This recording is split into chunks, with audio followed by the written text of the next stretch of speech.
Your sister just bought a beautiful house, my mother announced to 14 relatives at Christmas dinner, her voice ringing like she was introducing a Nobel Prize winner.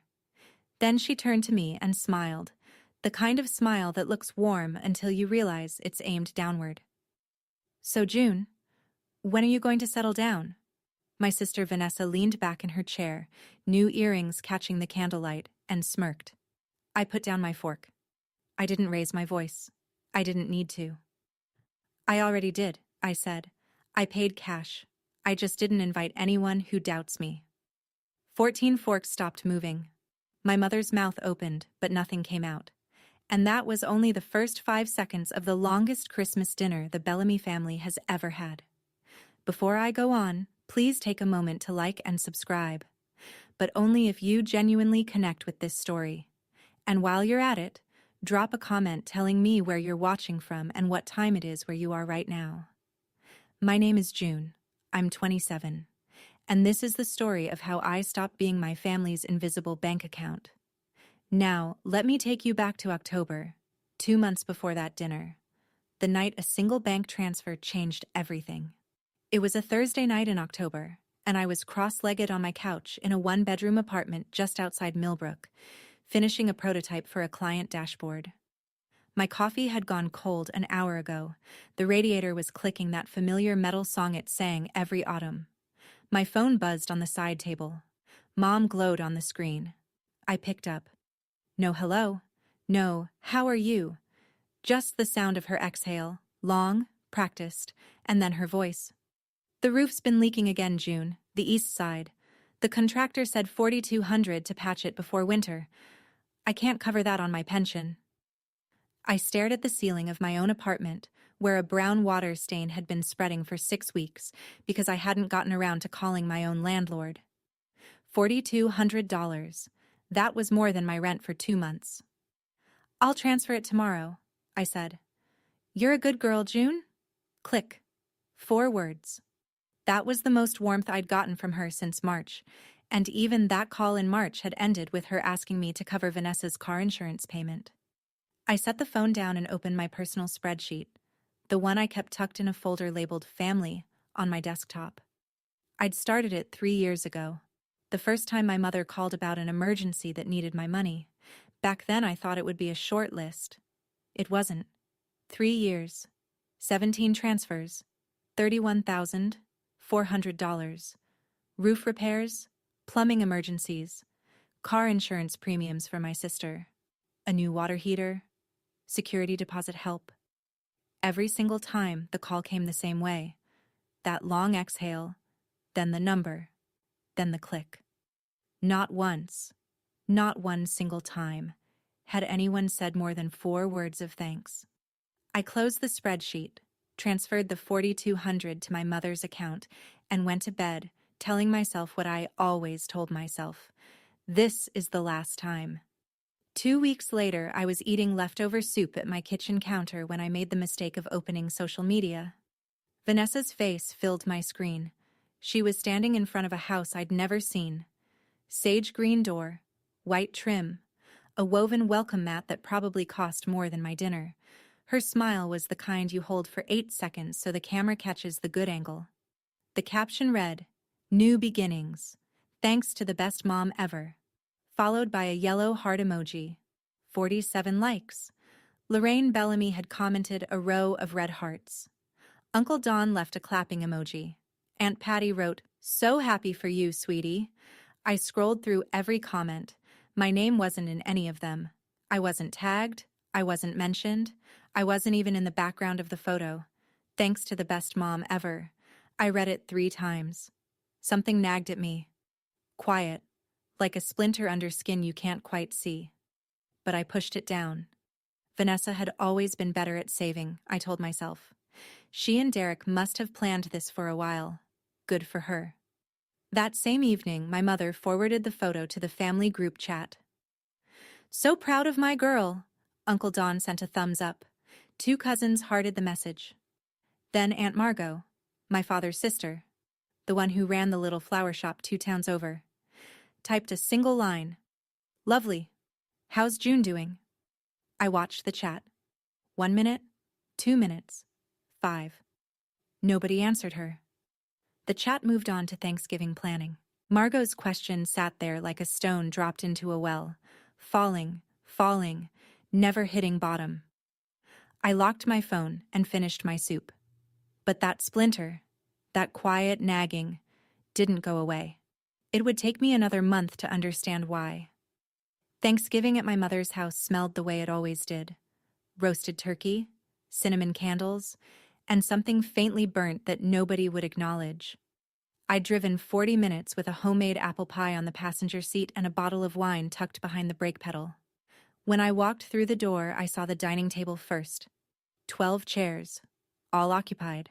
Uncle Don, Aunt Patty, 2 cousins, Vanessa, Derek, and a handful of others whose names blurred together.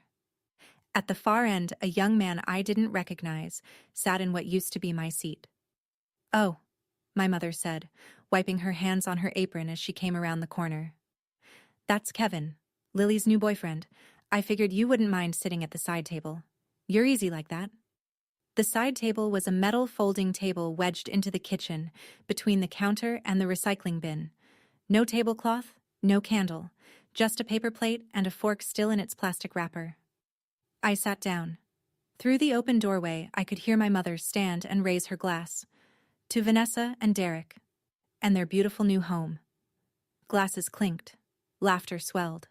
Someone said, "Cheers," and someone else said, "So proud of you two." Nobody looked toward the kitchen. I ate in silence, listening to my family celebrate a life I'd helped fund without anyone knowing. When the dishes started piling up, I washed them, mine and theirs. My pie sat on the counter, untouched. My mother had ordered one from a bakery in town. It had a little gold sticker on the box. Driving home, I sat in my car in the driveway for 10 full minutes before turning the key. I wasn't crying. I was just very, very tired. That night, I opened my laptop. Not for work. I opened my bank statement. And for the first time, I started comparing dates. I need to go back further to explain what I found. Back to when I was 14. My father died on a Tuesday in April. Heart attack. He was 44. One moment he was pouring orange juice in the kitchen, the next he was on the floor, and the glass was still rolling toward the table leg when I ran in. The ambulance came in 9 minutes. It wasn't fast enough. After the funeral, my mother stopped functioning, not in a dramatic, made-for-TV way. She just went quiet. The mail piled up inside the door. The electricity bill turned pink, then red. Dinner became whatever was already in the freezer, and then nothing at all. Vanessa was 17. She grieved the way teenagers grieve, locked in her room with the music loud enough to feel through the walls. She missed 2 weeks of school, and nobody questioned it because she was the sensitive one. I was 14, and I was the one who called the insurance company. I sat at the kitchen table with a cordless phone and a stack of envelopes I didn't understand, learning words like past due and beneficiary and grace period. I cooked mac and cheese from a box every night for 3 months. I wrote checks I'd watched my father write, copying his handwriting because I didn't have my own signature yet. My mother recovered, slowly, but my role never reset.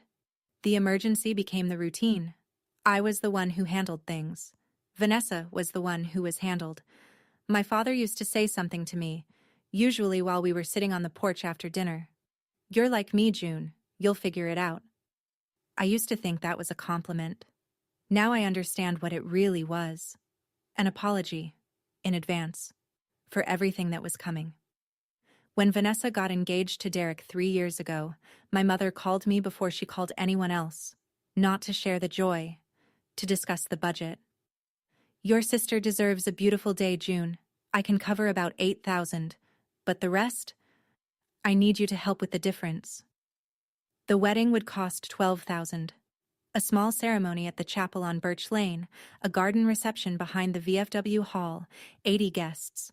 It was modest by most standards, but $4,000 was not modest for me. It was the exact amount I'd saved for an advanced UX certification course that would have pushed my salary into a new bracket. I transferred the money on a Friday.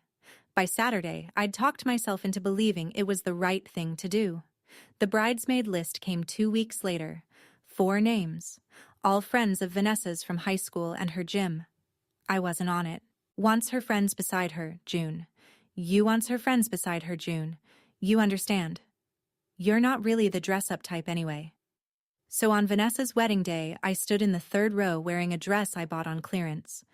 The official photographer ran out of time before reaching my side of the aisle, so I ended up behind a borrowed camera, taking candids for the reception slideshow. I photographed my sister's happiest day through a 2-inch viewfinder. Vanessa's thank you post went up that Sunday night. She tagged her mother. She tagged all 4 bridesmaids. She tagged Derek. She tagged the florist. She didn't tag me. $4,000. A certification I never took. And a photo reel full of someone else's perfect day. I didn't say anything. That was always my mistake. I didn't say anything. I could walk you through every single transfer, but the pattern is simpler than you think. It always started with the exhale. My mother's long, slow sigh on the phone, the one she'd perfected into a weapon. And it always ended with a number. The water heater in 2023, $1,800. My mother told her neighbor Ruth that God had blessed her with a discount from the plumber. God had nothing to do with it. My checking account did. Vanessa's car insurance after she rear-ended someone in a parking lot in early 2024, $2,400 a year. My mother called and said, "She's your sister, June. She has a family to think about." Vanessa texted me afterward. 1 line. The ex-sis. Followed by a thumbs-up emoji. 1 emoji for $2,400 a year. I kept my spreadsheet current the way some people keep a journal. Every transfer, every date, every excuse my mother gave. And beside each entry, I left a second column. What they did for me. That column was blank. Every row, every year. 3 years of giving, and the return column looked like fresh snow. Here's the part that gets me. It wasn't just that my mother took the money. It was that she erased me from the story entirely.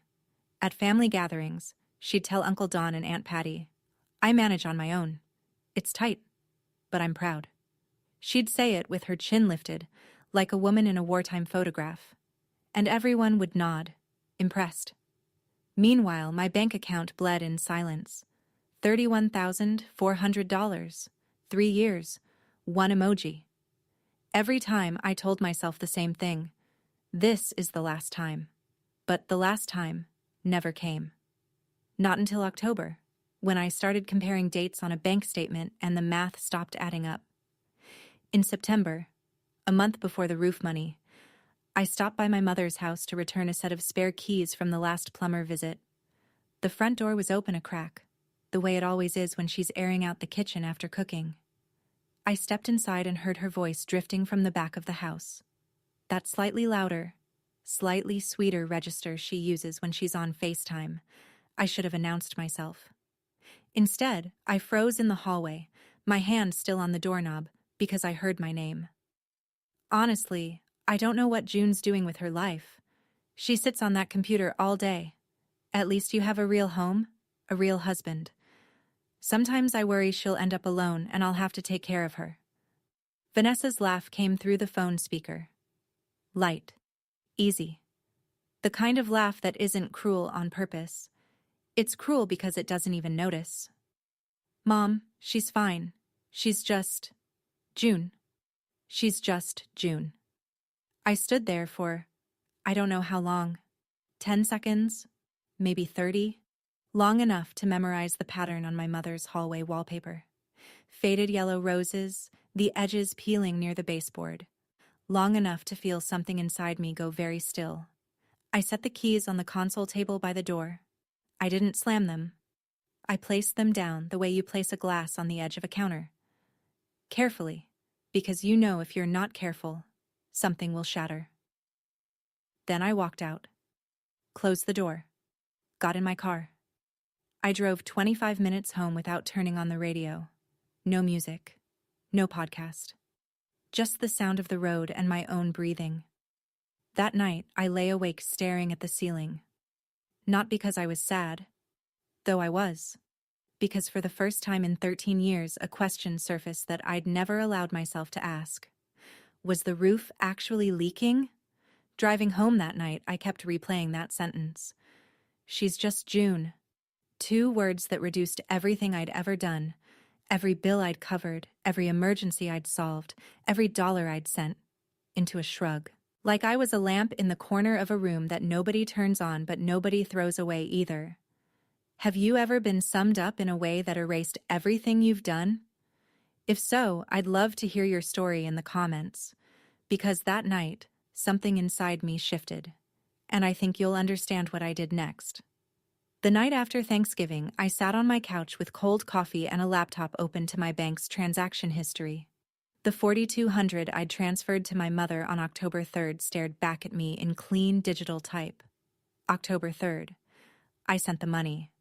I opened a new tab and typed Vanessa's address into Zillow. She'd posted it publicly, pinned it to her profile like a trophy. The listing loaded. Sale date, October 28th. But the listing history told a different story. Under contract, October 5th. 2 days.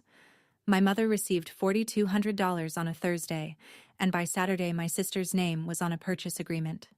My chest felt hollow, like someone had scooped out the center of it with a spoon.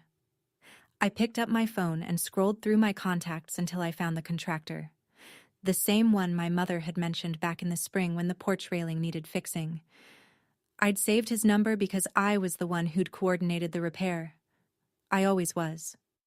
The phone rang 3 times. Hi, this is June Bellamy, Lorraine's daughter. I wanted to check on the roof work you did at her house in October. A pause, then. Ma'am, I haven't been out to that address since April. Your mom called me about the east side, but she canceled the appointment. Said she'd handle it another way. Another way. I thanked him and hung up. Then I sat very still on my couch and let the math finish itself. The roof wasn't leaking. It probably hadn't leaked since spring, if it ever did at all. My $4,200 didn't go to shingles and flashing. It went to a down payment on a house with a sage green door and a welcome mat I'd never been invited to step on. And my sister knew. She knew, because you don't accidentally receive $4,200. You just choose not to ask where it came from. I didn't sleep that night. I sat at my kitchen table with the spreadsheet open and a glass of water I never drank, and I looked at 3 years of my life reduced to rows and columns. 17 transfers. $31,400. Beside each entry, the second column. What they did for me glowed white and empty, the cursor blinking like it was waiting for something that would never come. I tried to remember the last time my mother called just to ask how I was. Not, how are you? And also, but just, how are you? Full stop. I couldn't find one. Not this year, not last year. I tried to remember my last 3 birthdays. 26. No one called. I ate pad thai alone and watched a documentary about deep-sea creatures. 25. My mother texted HBD at 11 p.m. 11 p.m., like she'd suddenly remembered at the last second. 24. Vanessa asked me to drive her to her prenatal checkup that morning because Derek was working a double. She never mentioned it was my birthday. I didn't remind her. I closed the spreadsheet. Not in anger, in clarity. It was the strange, cold kind of clarity that comes when you finally stop arguing with evidence. I opened a new tab. Zillow. Millbrook area. Homes under $180,000. Here's the math no one in my family knew. I earned $95,000 a year. I lived in a $600 apartment. I drove a 2016 sedan with 140,000 miles on it. I didn't take vacations. I didn't buy new clothes unless something wore through. For 5 years, I'd saved like someone preparing for a disaster. Except the disaster turned out to be my own family. $142,000. Cash. In a savings account no one knew existed.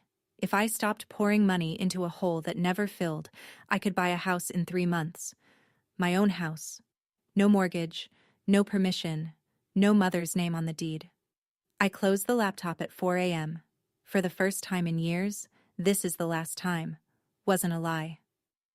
Aunt Margot's flower shop sat on a quiet street in Drayton, 2 towns east of Millbrook. It was a small place, hand-painted sign, bell on the door, coolers full of arrangements she built by hand every morning before sunrise. She'd run it alone for 20 years, ever since Uncle Gene passed. I hadn't planned to tell her anything. I just wanted to sit somewhere that didn't feel like my apartment or my mother's kitchen. But Margot had a way of making silence feel like an invitation. She poured tea into a chipped blue mug, set it in front of me, and sat down across the work table scattered with rose stems and ribbon. She studied my face the way she always did, like she was reading a page she'd seen before. "You look like your father," she said, "the week before he told me he was going to marry your mother. That same quiet look. The one that means you've already decided something." I told her everything. The 4200. The contractor who hadn't been to the house since April. The Zillow timeline. The spreadsheet.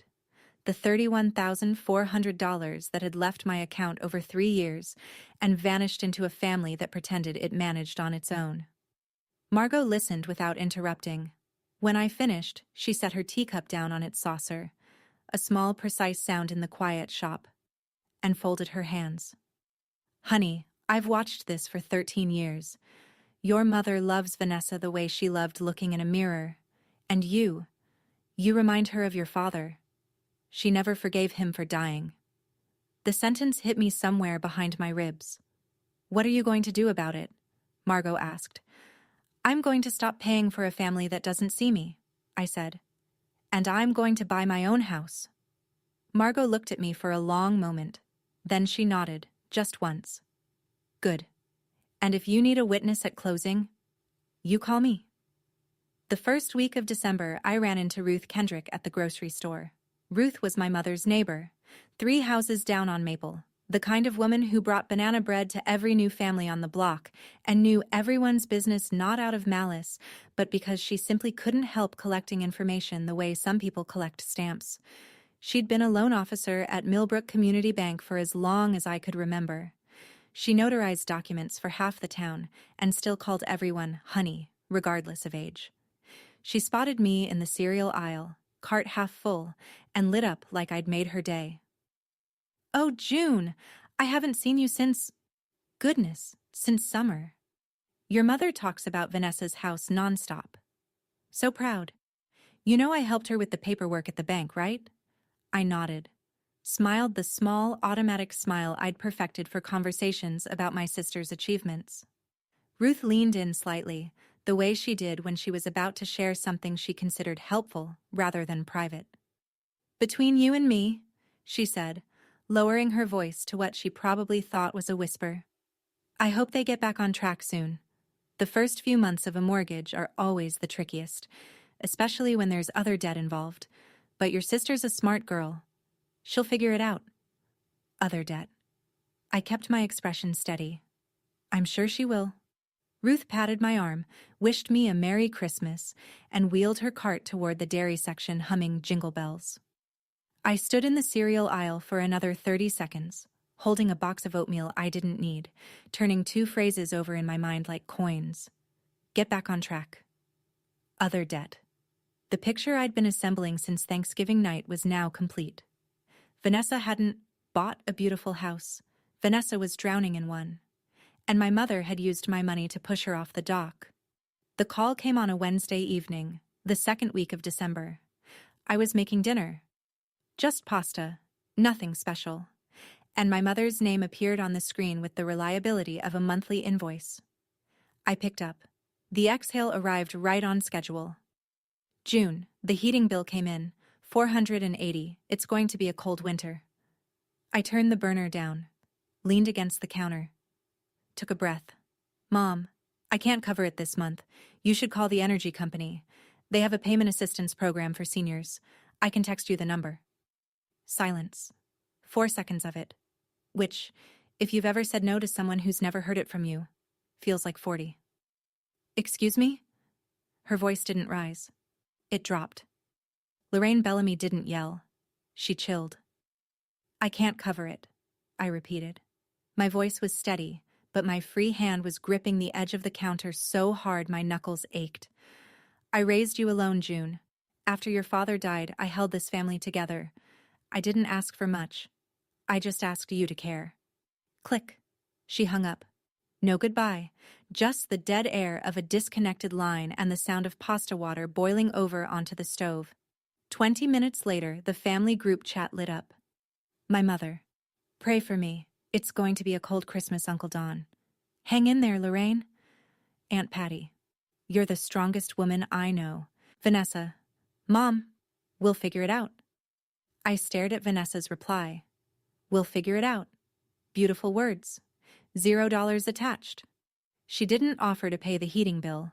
She didn't call our mother and say, I've got it. She just posted a heart emoji and let the implication hang in the air. The implication that someone else would handle it. Someone always had. But not this time. I found the house on a Saturday afternoon in mid-December, scrolling through listings while snow piled up on my windowsill. 2 bedrooms, 1 bath. A small fenced yard with a crabapple tree that the listing said bloomed pink in spring. The siding was gray, the porch needed a new railing, and the kitchen still had laminate counters from the 90s, but the foundation was solid. The inspection came back clean. And the roof, the actual, real roof, had been replaced 2 years ago. $159,000. I could pay it outright. I called Margot that evening. I found it. When do we sign? The closing was on December 18th, 1 week before Christmas. I sat at a long table in a title company office with fluorescent lights and a plastic plant in the corner. Margot sat beside me, handbag in her lap, reading glasses perched on her nose like she was there to audit the whole operation. The notary pushed a stack of documents across the table. Buyer present? Present, I said. Under the table, Margot reached over and squeezed my hand. Once, firm, then let go. I signed everywhere they told me to sign. 32 pages. My hand cramped by page 20. When it was done, the notary smiled and said, Congratulations, it's yours. Margot took off her glasses and looked at me. Your father would have cried right now. The good kind. I drove to the house alone afterward, parked on the street, walked up the porch steps, put the key in the lock and turned it. The door opened into an empty living room, bare wood floors, white walls, the smell of fresh paint and cold air. No furniture, no curtains. No group chat pinging in my pocket. Just silence. And for the first time in as long as I could remember, the silence didn't mean I'd been forgotten. It meant the space was mine. I didn't post about it. I didn't tell anyone except Margot. Christmas was 1 week away, and I had something I'd never had before at a family dinner. A truth I didn't need to hide. My mother's Christmas invitation arrived in the group chat on a Monday, 6 days before the dinner. Christmas Eve dinner at my house. 6 p.m. Bring a dish. Vanessa responded within minutes. Derek and I will bring the glazed ham. Followed by 3 more emojis, because Vanessa never met a sentiment she couldn't decorate. Uncle Don confirmed. Aunt Patty confirmed. 2 cousins confirmed. Ruth Kendrick, who my mother always invited because she lived alone and brought good wine, confirmed. I stared at the message for a long time. If I didn't go, my mother would have the narrative she wanted. June couldn't even show up for Christmas, after everything I've done. She'd say it with that practiced sadness, and everyone would shake their heads, and I'd become the cautionary tale of the ungrateful daughter. If I did go, I'd sit at the folding table in the kitchen again. I'd wash dishes while Vanessa received toasts. I'd drive home full of turkey and empty of everything else, unless this time was different. I called Margot. She sent the invite. I'm going. And this time, I'm not sitting in the kitchen. A pause. Then Margot's voice, steady as a fence post. Good. Neither am I. I typed 2 words into the group chat. I'll be there. No emoji, no exclamation point. Just a confirmation, plain as a signature on a closing document. I wasn't planning a speech. I wasn't rehearsing devastating one-liners in the mirror. I simply decided one thing. If they asked me a question, I would answer it honestly. If they didn't ask, I'd eat my dinner, say Merry Christmas, and leave. But I would not lie, and I would not apologize for the truth. That was the entire plan. Honesty. After 27 years of silence, it felt radical enough. 3 days before Christmas, my mother called again. This time, there was no exhale. She got straight to the point, which meant she was nervous. Lorraine Bellamy only skipped her own rituals when something felt out of her control. I need you to come early, 5 o'clock. Help me set up the table, arrange the chairs, get the dishes out. Vanessa's handling the ham and the centerpiece, so you can take care of the rest. The rest. The invisible labor. The behind-the-scenes work that made the evening look effortless, while Vanessa walked in with a glazed ham and a perfect smile and collected all the credit. I'll come at 6, I said, same as everyone. The temperature on the other end of the line dropped 10 degrees. June, don't be difficult, it's Christmas. I'm not being difficult, Mom. I'm being a guest, same as Vanessa. Another silence. I could hear her recalculating, the way a chess player pauses when a pawn moves somewhere unexpected. Then she reached for the big gun, the one she always kept loaded. Sometimes I think you forget everything I've done for you. Her voice softened into that particular register of manufactured grief. Your father wouldn't have wanted this. My stomach tightened. It always did when she said that. For 13 years, she'd weaponized a dead man's memory every time she needed compliance, and for 13 years, it had worked. But this time, Margot's words rose up to meet it. She never forgave him for dying. My father wasn't a card to play. He was a man who poured orange juice and said, "You'll figure it out," and died too young. And he would not have wanted his name used as a leash. I'll see you at 6, Mom. I hung up first. My hands trembled against the phone, but I didn't call back. Christmas was 3 days away, and for the first time, I was walking into my mother's house with my spine straight and my wallet closed. December 24th, 5:55 p.m. I parked on the street in front of my mother's house and killed the engine. The neighborhood was quiet. That particular small-town hush that falls on Christmas Eve, when the whole world seems to hold its breath between afternoon and midnight. My mother's house glowed. String lights lined the porch railing. A wreath hung on the front door. Through the living room window, I could see people moving. Silhouettes with wine glasses, the flicker of candles on the dining table. Cars lined the curb. Uncle Don's sedan, Aunt Patty's minivan, Ruth Kendrick's blue hatchback, Derek's work truck, and at the end of the row, Margot's old pickup with the magnetic flower shop sign on the door.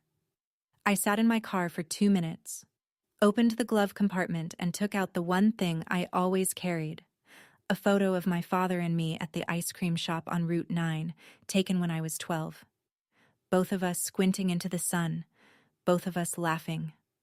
I looked at it, took a breath, put it back, stepped out into the cold. The front door was unlocked. I walked in, and the warmth hit me first, followed by the smell of ham and cinnamon and something faintly burnt that nobody would acknowledge. On the hallway wall, 8 framed family photos hung in a neat row. I counted the way I always counted. 5 with Vanessa in the center, 2 group shots, one of my father alone, young, in a suit I'd never seen in person. None of just me. My mother appeared from the kitchen in her holiday apron, red, with embroidered holly. She looked at me the way you look at a delivery that arrived later than expected. Oh, you came? Good. The table still needs napkins. They're in the hall closet. Not, Merry Christmas, June? Not, I'm glad you're here. A task. Merry Christmas, Mom, I said. I walked past the closet, past the kitchen, into the living room, where Margot sat in the corner armchair with a glass of eggnog, watching me over the rim. She gave me one small nod. I sat down. The evening had begun. Dinner was served at 6:30. 14 people arranged themselves around the extended dining table like actors finding their marks. Vanessa took the seat beside our mother, directly across from Derek. I ended up at the far end, between my 19-year-old cousin Lily and an empty chair that nobody bothered to remove. At least I was at the main table this time. Progress. The glazed ham sat in the center, glistening under the chandelier my father had installed the year I was born. Vanessa had tied a sprig of rosemary to the serving fork, a detail so perfect it looked staged.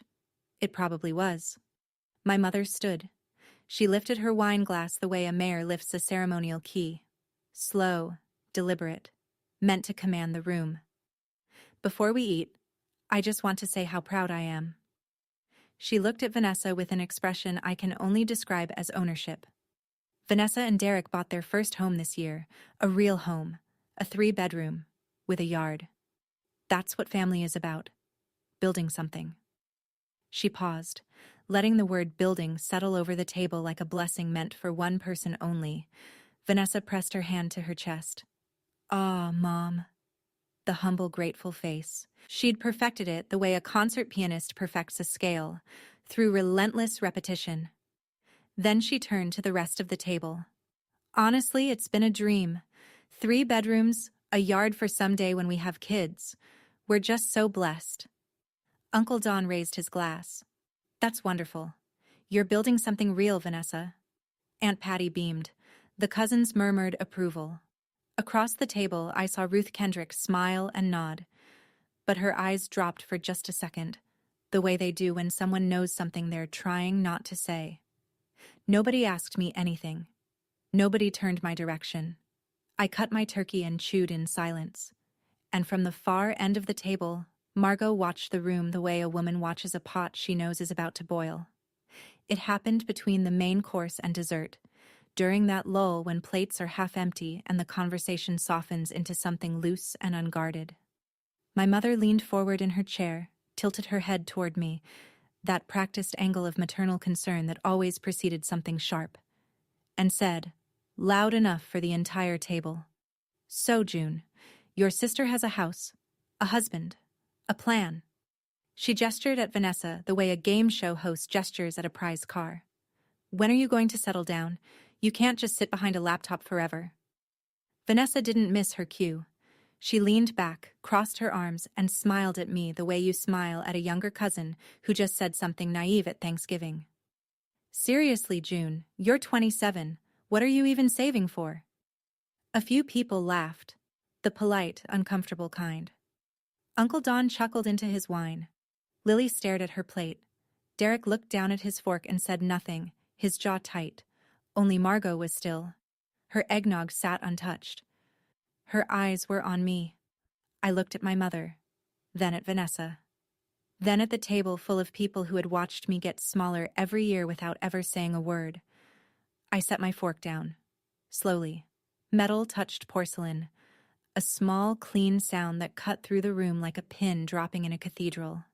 "Actually, Vanessa," I said, my voice level, almost conversational, "what exactly did you save for?" The smile slid off her face. "Because I know it wasn't the down payment." Nobody moved. Vanessa blinked twice. Fast, the way you blink when the lights come on in a dark room and you're not ready. My mother's hand tightened around her wine glass. "June, don't start." But I had already started. And this time, I wasn't going to stop. "June." My mother's voice dropped low and flat, the way she always sounded when she wanted to remind you that she was the adult and you were the problem. "This is Christmas dinner. This is not the time or place." "You're right, Mom. It wasn't the time when you asked me for $4,200 for a roof that wasn't leaking either, but here we are." Lorraine's face went white. Not the slow drain of embarrassment, but the instant flash of someone who's been caught mid-stride. She recovered fast. She always did. "I don't know what you're talking about. That money went to repairs." "I called the contractor, Mom. He hasn't been to your house since April. You canceled the appointment." Uncle Don set his glass down. The base landed heavier than he intended. "What's going on?" Aunt Patty stopped chewing. Lily looked between me and my mother like she was watching a car skid on ice. Vanessa leaned forward, and her voice took on that slightly breathy, slightly incredulous tone, the one she'd inherited directly from our mother. "June, you're being so dramatic. This is exactly what you always do. You take something small and blow it up into..." "Dramatic?" I looked at her, calm, steady. The way you look at someone when you've rehearsed this conversation 1,000 times in the shower. Except I hadn't rehearsed it at all. The words were just there, clean and ready, because the truth doesn't need a script. I paid $4,200 that Mom told me was for roof repairs. That money ended up helping fund your down payment. And you knew, Vanessa. You knew, and you said nothing. The table was silent. Derek, who had been staring at his plate for the last minute, lifted his head. Slowly, his eyes moved from me to Vanessa, and stayed there. Vanessa opened her mouth. Nothing came out. In that moment, sitting at that table with 14 pairs of eyes shifting between me and my sister, I noticed something I'd never seen before. Vanessa didn't look smug anymore. She looked scared. And my mother, for the first time in my entire life, looked small. I used to wonder why I kept sending money, kept showing up, kept hoping for something as simple as thank you. Maybe you've wondered the same thing about someone in your life. Why do we keep watering plants that never bloom? If you've ever sat at a table like mine, tell me in the comments, what was your breaking point? My mother stood halfway out of her chair, palms pressed flat on the table, trying to wrestle the evening back under control. Let's not ruin Christmas over a misunderstanding. That's when Vanessa made her mistake. She turned to the table, chin lifted, voice bright and brittle, and said, "Look, whatever June thinks she knows, Derek and I are doing fine. Our house is ours. We're comfortable. Everything's on track." She reached for Derek's hand across the table. "Right, babe?" Derek didn't take her hand. He looked at her, then at me, then back at her. His mouth a thin line, his eyes doing calculations he hadn't known he needed to make. And then, from the middle of the table, Ruth Kendrick spoke. She'd had 2 glasses of eggnog by then. Her cheeks were pink, and her voice carried the cheerful carelessness of someone who has no idea she's about to detonate the room. "Oh, I'm so glad to hear that, Vanessa. Honestly, I was a little concerned after that second missed payment notice came through the system. But if you say you're back on track, well, that's just wonderful." She said it the way she said everything. Warm, neighborly, certain that she was being helpful. The table went so quiet I could hear the candle flames breathing. Derek pulled his hand back from where it had been resting near Vanessa's. Slowly, like a man pulling his fingers away from the edge of something hot. "Second missed payment," he said. His voice was low, controlled, the kind of quiet that's louder than shouting. Vanessa's mouth opened. "Ruth, that's private." Ruth's pink cheeks turned scarlet. Her hand flew to her mouth. Oh dear. I'm so sorry. I thought you two had already... I assumed." She hadn't meant to do it. She hadn't meant to do anything. But the truth has a way of finding the one crack in the wall and pouring through. And Ruth Kendrick, God bless her, had just kicked the wall down. Derek's fork was still in his right hand. He set it down. Not gently, not violently, just with the careful precision of a man who knew that if he wasn't careful with the small things, he'd lose control of the big ones. "Vanessa." His voice was a flat line. "How much do we owe?" Derek, not here. "How much?" Not a question anymore. A door closing. Vanessa pressed her lips together. Her eyes were wet, and her new earrings, the ones she'd bought for tonight, the ones that caught the candlelight so beautifully an hour ago, now looked like the most expensive part of a costume that was falling apart. She didn't answer. My mother stepped in, because my mother always stepped in when Vanessa's narrative was threatened. "Derek, every young couple has some debt starting out. It's completely normal. Let's not make this into something it isn't." Derek turned to Lorraine. His expression didn't change, but his voice did. It got quieter, which, if you knew Derek, meant it got more dangerous. "Mrs. Bellamy, did you know about this? I helped where I could." "She helped with my money, Derek. I didn't raise my voice. I didn't need to. $4,200. I was told it was for roof repairs on this house. It wasn't." Derek stared at me for a second. Then he looked at Vanessa. The woman he'd married, the woman he'd built a future with, the woman who apparently had built that future on a foundation of someone else's money and silence. He picked up his napkin, folded it once, placed it beside his plate. Then he pushed his chair back. The leg scraped against the wood floor, loud in the silence. Stood up, took his phone from his pocket, and walked to the front porch. Through the glass door, I watched him standing in the falling snow, phone pressed to his ear, face lit by the porch light. He wasn't yelling. He wasn't pacing. That was worse. Vanessa was crying now. Not the delicate movie star kind. The real kind. The kind where your mascara runs and your breathing gets jagged and the table full of people who admired you 5 minutes ago doesn't know where to look. My mother was still standing, hands gripping the edge of the table, her expression cycling between fury and something older, fear.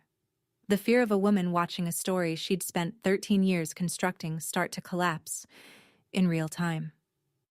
"This is what you wanted, isn't it, June?" Her voice shook. "To humiliate your family on Christmas?" "No, Mom. I just stopped pretending." "Your father—" She caught herself, then pushed through anyway, because the weapon was all she had left. "Your father would be ashamed of you." Before I could respond, a chair scraped at the other end of the table. Margot stood up. She wasn't tall, she wasn't loud. She was a 61-year-old woman in a navy cardigan with dirt still under one fingernail from the flower shop. But when Margot Bellamy stood, people listened, because she only stood when she meant it. "Lorraine." Her voice was clear and level, the voice of a woman who had kept quiet for years and chosen this exact moment to stop. "My brother would have been ashamed of how you've treated the daughter who is most like him." Lorraine opened her mouth. Margot wasn't finished. "I know June paid $31,000 to this family in 3 years. I know, because she showed me the records. And I know she just bought her own house, with cash, because I was standing beside her when she signed the closing papers." The room turned to me. All of it. Every face. Uncle Don's mouth was open. Aunt Patty had her hand pressed to her chest. Lily's eyes were wide. Even Ruth, who was still trying to recover from her own accidental bomb, stared. "You bought a house?" Uncle Don said. I nodded. My mother let out a short, sharp sound, half laugh, half disbelief, and shook her head. "A house? You?" Her voice climbed into the register she used when something threatened the order she'd built. "With what money? You don't even have a real—" She stopped herself one word too late, but everyone at the table heard the shape of the sentence. "You don't even have a real job." I stood up. Not fast, not dramatic. Just the slow, deliberate act of a woman who was done receiving words from a seated position. I looked at my mother. Then at Vanessa, whose face was blotchy and wet. Then at the table.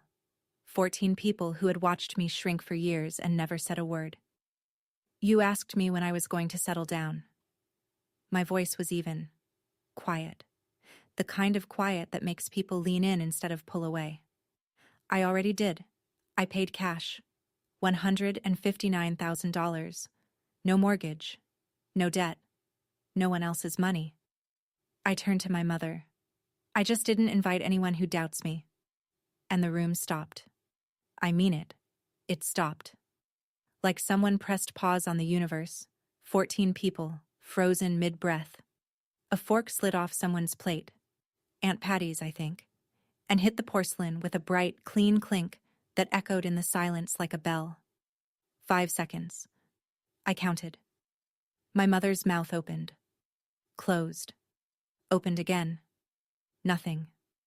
Vanessa looked down at the table, her hands flat on either side of her plate, her shoulders curved inward like the frame of a house that's lost its center beam.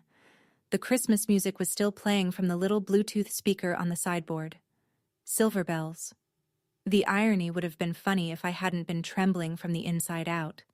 Nobody spoke. Nobody moved. The candles flickered. And for 5 eternal seconds, the only sound in the Bellamy dining room was the truth, settling into every corner like the first real snow of winter. My mother found her voice first. It came out cracked, stripped of its usual polish, like a road after a hard freeze. "June, I did what I had to do for this family. No, Mom. I wasn't loud. I didn't need to be. You did what you had to do for Vanessa. I was the one doing for this family. And I'm done. Vanessa looked up. Her mascara had drawn 2 dark lines down her cheeks, and her voice came out thin, the voice of someone reaching for a rope she isn't sure is still there. June, I didn't mean for... You knew, Vanessa. I held her gaze, not with anger, with something heavier, the steady, exhausted clarity of a person who has finally run out of reasons to pretend. You took the money, you knew where it came from, and you posted, "Thanks to the best mom ever." You didn't even text me. She had no answer. She looked down at her plate, and for the first time in 30 years, my sister had nothing charming to say. I took a breath. When I spoke again, my voice was softer. Not soft like weakness. Soft like a decision that's already been made. I love you both. I do. But I'm not going to be the invisible bank account anymore. If you want a relationship with me, it starts with seeing me. Not my wallet, not my silence. Me. I reached behind my chair and picked up my coat from where I'd draped it over the backrest. Pulled it on. Zipped it. I looked at Margot. She was already standing, her purse tucked under her arm like she'd been ready for this moment since before she sat down. "Merry Christmas, everyone." I walked to the front door. Margot followed. Behind us, 12 people sat at a table full of food. Nobody was eating anymore, and the only sound was silver bells, playing to no one. The door closed behind us. The cold air hit my face, and I kept walking. The snow was falling harder now. Big, soft flakes that caught the porch light and turned gold for half a second before landing on the railing and disappearing. Derek was still on the porch, phone against his ear, his breath making clouds. He looked at me as I came through the door. Our eyes met for a single second, not hostile, not warm, just the shared understanding of 2 people who'd both discovered tonight that the ground under them wasn't solid. I walked to my car. Margot walked to hers. We didn't speak until we were both inside our separate vehicles with the engines running and the heaters breathing warmth into the cold. My phone buzzed. "Margot." A single text. "You did good. Drive safe." I pulled away from the curb. In the rearview mirror, my mother's house shrank. The string lights, the wreath, the glow of the dining room where 14 people were sitting in the ruins of a story that had just been rewritten. I drove 20 minutes to my house. My house. The key was still new enough that I had to jiggle it twice. The door opened into darkness, and I found the light switch by memory. The living room was mostly empty. Bare floors, white walls, a reading chair in the corner, a gift from Margot, delivered the week before. A floor lamp beside it. That was all. I didn't turn on music. I didn't check the group chat. I sat in the reading chair, still wearing my coat, and looked out the window at the snow coming down on a yard that belonged to me. My hands were shaking. I held them in my lap and waited for it to stop. I thought I would feel victorious. I didn't. I felt empty. The kind of empty that comes when you finally put down something you've carried so long you forgot it had weight. But somewhere beneath the emptiness, underneath the trembling and the cold and the echo of my mother's face, something new, small, quiet, like the first green thing that pushes through the ground after a long winter. Relief. The week between Christmas and New Year's is supposed to be quiet. Mine wasn't. Derek texted me on December 26th. 2 sentences. "I checked the credit report last night. I didn't know about any of it. Thank you for being honest." I replied, "I'm sorry you found out that way." He sent a thumbs up. That was enough. Between people who deal in facts, it usually is. From what I pieced together later, through Margot, through Aunt Patty, through the way small-town information travels whether you want it to or not, Derek had discovered $23,000 in credit card debt that Vanessa had been carrying in her name alone. The second missed mortgage payment was real. The glazed ham, 3-bedroom, yard for future kids' dream house was one more missed payment away from a very difficult conversation with the bank. Derek didn't file for divorce, but he did 3 things. He insisted they see a financial counselor, He took over management of their joint account, and Vanessa sold the leased SUV and started driving his old pickup while he rode with a coworker. You could see it parked in their driveway. A dented white Ford, where a shiny black SUV used to be. Uncle Don called my mother 2 days after Christmas. Aunt Patty was on the extension. They asked one question. "Lorraine, how much of what June said is true?" My mother tried her usual deflection. It was blown out of proportion. You know how June is. But Don cut her off. "We're not fools, Lorraine. We've known something was off for a long time." The strong, single mother who manages on her own. The character my mother had played for 13 years. Closed its run on December 24th. Ruth called me on the 28th. "June, honey, I am so sorry.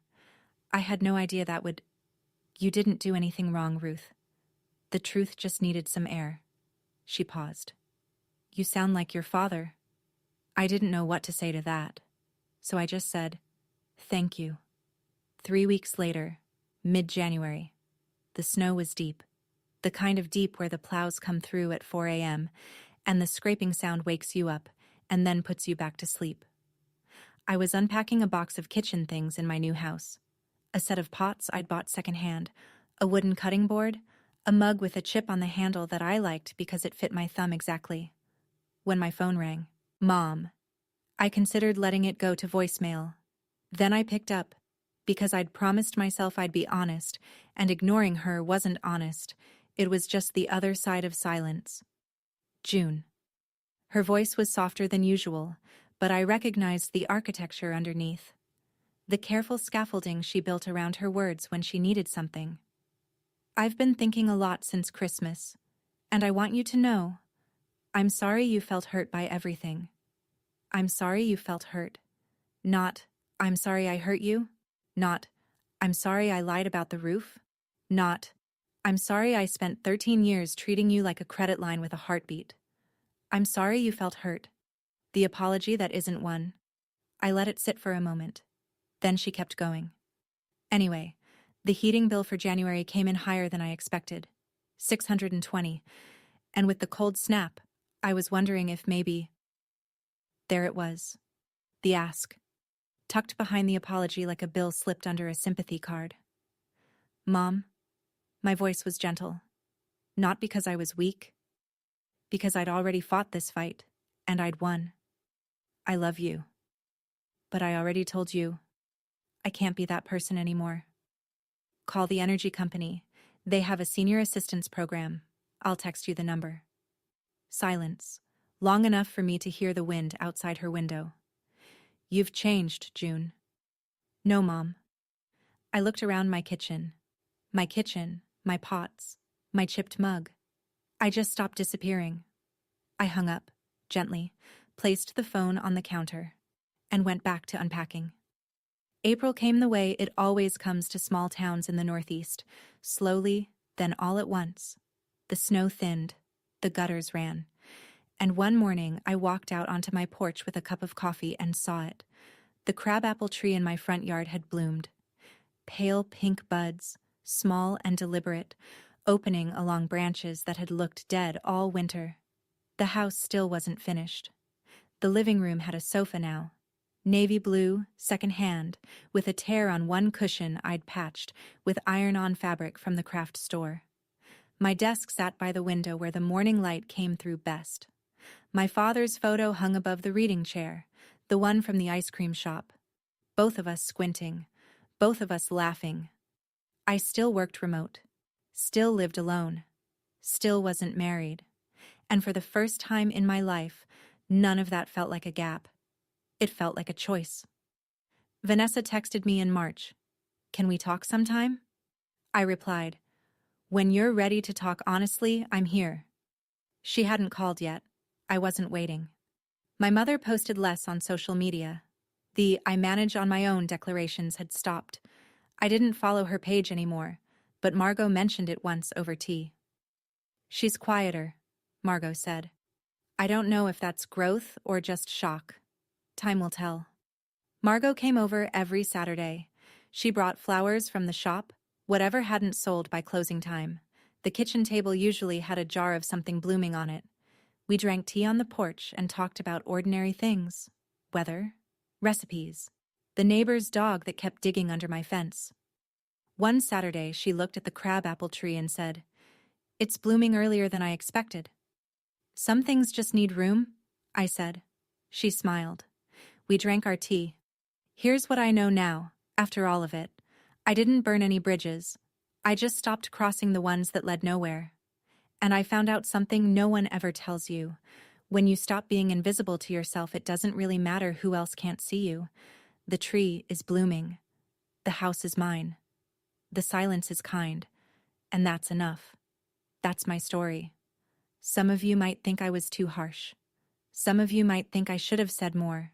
Either way, tonight I'm sleeping in a house I own, with no mortgage, no guilt, and nobody's expectations hanging on the walls. If this story reminded you of something in your own life, a boundary you've been afraid to set, a truth you've been swallowing to keep the peace, I want to hear about it. Drop it in the comments. I read every single one, and if you want to hear another story like this, there's one linked in the description that I think will stay with you. Hit subscribe so you don't miss it. Thank you for listening, truly.